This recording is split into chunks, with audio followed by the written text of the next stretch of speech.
మాది నీళ్ళ దందా, ప్రజల దందా, నీది ప్లాట్ల దందా, కమిషన్ల దందా. మాది నీళ్ళ దందా, రైతు దందా, నీది కమిషన్ల దందా, ప్లాట్ల దందా. నీకు గవి మాత్రమే వస్తాయి. నిజమే.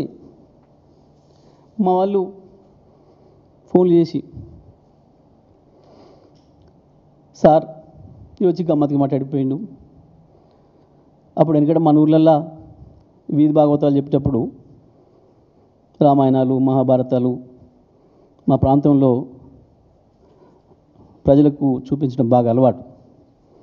అంటే మన సాంస్కృతిక వారసత్వాన్ని చెప్పడానికి, ప్రజల్లో లైవ్గా ఉంచడానికి ఆ కాలంలో అవి ఎన్నుకునేది. అవి మా తుంగతుర్తి ప్రాంతంలో మరి ఎక్కువ. ప్రతి ఊర్లో ప్రతి సంవత్సరం ఎండాకాలం ఉంటుంది. దాంట్లో అప్పుడప్పుడు మధ్యన ఏదైనా పాత్ర కొంచెం బోర్ కొడుతుంది, నిద్రపోతున్నారు ఎదురుగుండలు అనుకున్నప్పుడు మధ్యన ఒకడు వస్తాడు.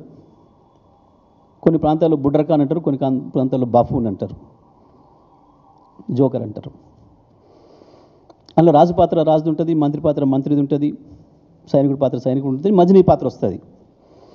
కానీ ఈయన అన్ని పాత్రలు ఈయనే వేసిపోతున్నాడు కదా సార్. ఇక్కడికి వచ్చి